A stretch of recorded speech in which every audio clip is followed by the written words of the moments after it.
O futuro da moradia no Brasil. Como as tendências do mercado imobiliário estão influenciando onde e como vivemos, principalmente nas grandes cidades. E para começar esse vídeo, eu quero trazer uma pergunta muito interessante. E para que você consiga entender, eu vou te dar um pouquinho mais de informação, até um nível de contexto para você conseguir acompanhar o raciocínio. Quando você trabalha com o mercado imobiliário, no caso, eu sou corretor de imóveis, diretor e sócio na Arremate Perfeito, ajudamos pessoas a comprar imóveis em leilão com até 50, 60, em alguns casos até 70% de desconto. Quando você lida com o mercado imobiliário, é muito interessante você entender o tempo das coisas, o tempo de uma tomada de decisão, o tempo, por exemplo, da durabilidade de um prédio, de um investimento. Isso traz a diferença, né, do raciocínio comum para as decisões do dia a dia e um tipo de investimento de longo prazo. E esse geralmente é o olhar mais estratégico do investidor. Mas como isso impacta a outra ponta? Como isso impacta os compradores de imóveis, as pessoas comuns que precisam de uma moradia? E aqui o ponto principal é, de fato, o acesso à moradia. Como as pessoas hoje têm adquirido os seus imóveis e o que está disponível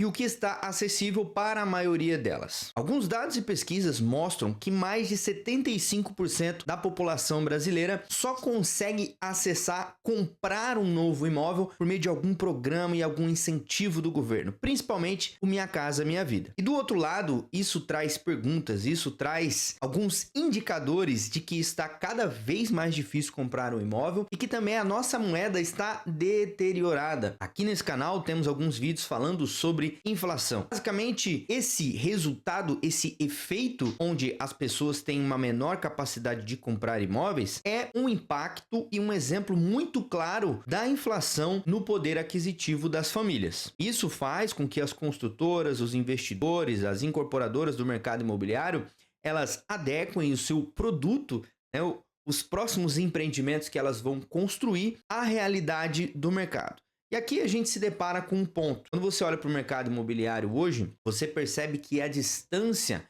entre as pontas do mercado consumidor, elas tendem a aumentar. E o segundo ponto a se questionar é como as próximas moradias, né, como os próximos empreendimentos ou o estilo das casas vão ser de agora em diante. Quando você olha para a realidade do mercado, alguns conceitos têm ganhado muita força. Um deles é o co-living, que é uma proposta que nasceu ali meio orientada para estudantes, né, que vinham de diversas cidades para uma grande capital para estudar e precisavam de uma moradia, vamos dizer assim, um pouco mais prática, simples, menor e também mais acessível. O que acontece é que essa ponta da demanda cresceu tanto que o mercado imobiliário criou quase que um segmento para essa estrutura de co-living ou estúdios, né, apartamentos ali, que antigamente era o popular kitnet e hoje tem diversos nomes apenas para ser um pouquinho mais caro. E essa estrutura também potencializada pelas plataformas de locação de curta temporada,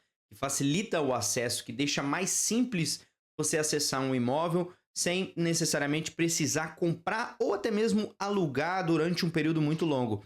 Você pode, de acordo com a sua necessidade, de acordo com a sua demanda, por alguns dias, uma semana ou duas, e fazer aquela locação ali pelo cartão de crédito sem nenhum problema. Então essa é uma tendência também que tem moldado, de certa forma, muitos dos empreendimentos imobiliários. E esse conceito do co-living, ele é muito interessante porque ele traz um conceito das grandes cidades, potencializado também pelo home office, né, que é as empresas ali que permitem que os seus funcionários trabalhem de casa. Então você tem alguns prédios meio que orientado para a pessoa poder fazer tudo no próprio prédio. Então ali ela vai ter restaurante, ali ela tem academia, ali ela tem acesso a um mini mercado. Então ela não precisa sair do prédio para nada se ela não quiser. Ela sai por alguma questão de entretenimento ou alguma questão particular. Mas se ela quiser, ela pode ficar o dia todo ali no prédio, se ela tiver esse recurso também do home office. Quando você olha para o mercado da construção como um todo, é muito fácil você ver hoje algumas modernizações na forma de construir imóveis. Uma delas é o steel frame,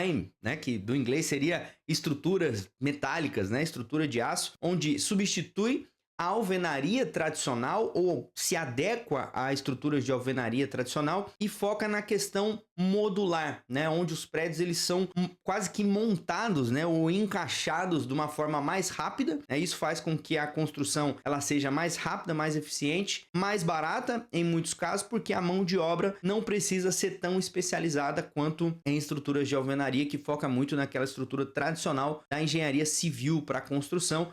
Inclusive, esse é um dos problemas grandiosíssimos do mercado imobiliário, que é a mão de obra qualificada. E, de fato, o trabalho duro, que a maioria das pessoas hoje, principalmente a juventude, acaba não se dispondo e não querendo fazer o trabalho ali mais elementar do canteiro de obra, né? E uma das tendências é a moradia como um serviço, como quase que uma assinatura, né? Algumas empresas já estão desenvolvendo esse conceito da moradia como um serviço, quase que um programa de assinatura, e facilita também para pessoas que viajam bastante, que estão em diversas cidades e não teriam motivo para se prender ou se fixar ali em um único imóvel, né? Então elas podem acessar essa assinatura, essa mensalidade, por exemplo, ela pode transitar entre um certo número de apartamentos em determinadas cidades. Então esse é um conceito muito legal também e com certeza vai impactar muito nos próximos anos a moradia.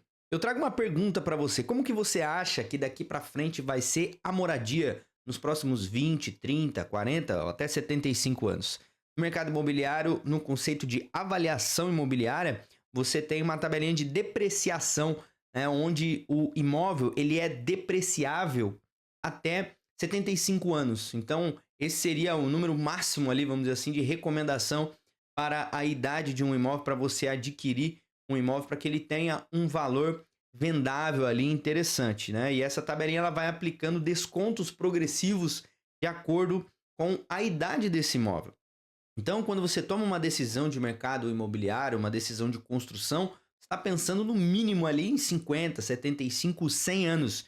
Isso mostra, por exemplo, a diferença, né, das pontas quanto ao investidor, quanto ao consumidor, que em cenários mais realistas, né, tá com uma visão ali de curtíssimo prazo e talvez acessar soluções mais passageiras e mais imediatas. Então, comenta aqui nesse vídeo como que você acredita que vai ser a nossa moradia. Você acredita que as capitais vão continuar a crescer, essa concentração de pessoas em um determinado lugar? Você acredita que as pessoas vão migrar para as casas tradicionais em interiores, pensando em buscar um pouquinho mais de tranquilidade, qualidade de vida? Qual que é a sua opinião sobre isso? Aproveita, me segue aqui no canal, deixa o seu gostei, encaminha esse vídeo para um amigo. Eu sou o Thierry, diretor e sócio na Remate Perfeito. Aqui geralmente falamos sobre leilão de imóveis e também formas inteligentes de você investir no mercado imobiliário. E eu tenho certeza que eu te vejo no próximo vídeo.